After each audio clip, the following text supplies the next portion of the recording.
Today I'm out in Connecticut because Subaru has just pulled the wraps off of the all-new Wilderness model in their lineup, the new Forester Wilderness. This is the model that everybody expected was coming next.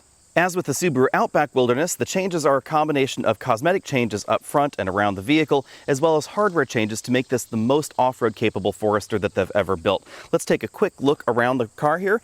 We have LED headlights up front with LED turn signals, the distinctive LED fog lights below there with those little hexagons, a more rugged looking grille. This also receives all the tweaks that we get in the rest of the Forester lineup for 2022. If you haven't heard about those, be sure and check out other videos on that as well. Going around to the side, we have more rugged cladding with the same sort of shapes that we find in the Outback Wilderness, definitely more aggressive wheel arches there. We also get a little bit of a suspension lift, so this has a little bit more ground clearance than the regular model. Tires are important for any off-road vehicle, so we find essentially the same Yokohama Geolandar all-terrain tires on this that we find in the Outback Wilderness. Lots of copper-colored badging around the vehicle, Forester in copper colors. Up here on the roof, we find copper accents on the roof rails right there. But unlike the Outback Wilderness, we don't find copper accents on the tie-down points for the vehicle. As you'd expect, there's a bit more factory undercarriage protection, including a skid plate for the rear differential.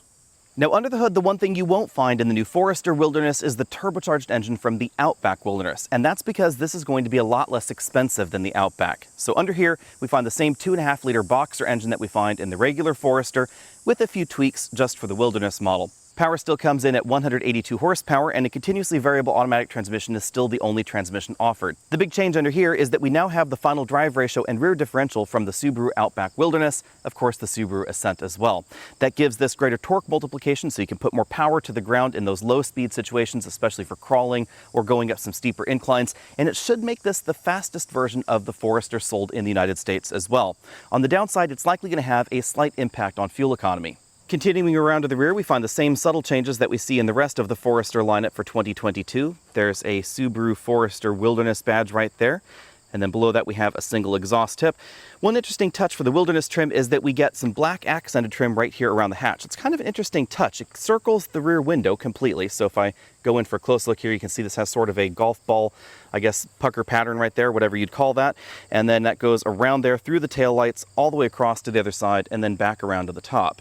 As with the Outback Wilderness, the Forester Wilderness gets a black patch right there on the hood to help reduce glare in off-roading situations, and then we have a rated roof capacity suitable for a roof tent. On the inside, we find a very slightly tweaked interior, with mainly gold accents on the steering wheel, gold stitching, Wilderness tags on the doors and on the front seats, and a new X mode dial with the same gold accents.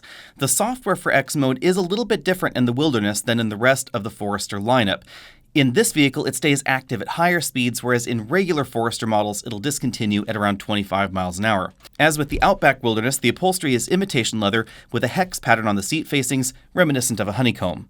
We also get Subaru Wilderness floor mats. These are definitely very distinctive. They have an interesting tread pattern right there in them. These are all-weather mats with a nice high side. And we find very similar mats in the rear. Because the structure of the Forester hasn't really changed for 2022, this is more of a refresh than a redesign. Front seat comfort, rear seat comfort, and interior room is exactly the same as 2021. And that means that we still have one of the largest cargo areas in this segment. One nice touch back here is that you can fold the rear seats either from a control right over here in the cargo area, or you can do it via that knob right there on the rear seat back.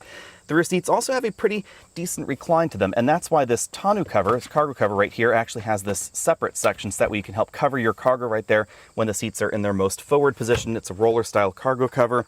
You can see that we have a very similar mat back here to the floor mats up front. It's not quite as deep as those front floor mats. And then another interesting touch is the fabric on the back of the rear seats. If I zoom in here, you'll see that this has that sort of honeycomb texture that we found on the seats. It's an all-weather backing that's definitely going to be a little bit more abrasion resistant and water resistant than the typical carpet or upholstery on most seat backs. Under the load floor, there's a little bit of additional storage space in this foam divider. And then going all the way down the rabbit hole, we find something very unusual for a compact crossover in the US these days, a full-size spare tire, and the tire matches the rest of the tires on the vehicles. That's also a Geolandar all-terrain. If you want to get your hands on the new Outback Wilderness, you should head over to your Subaru dealer now, because by the time you're watching this video, they should be taking pre-orders for this model. It's going to set you back $32,820, plus, of course, that pesky destination charge. It's about $950 or so currently for Subaru.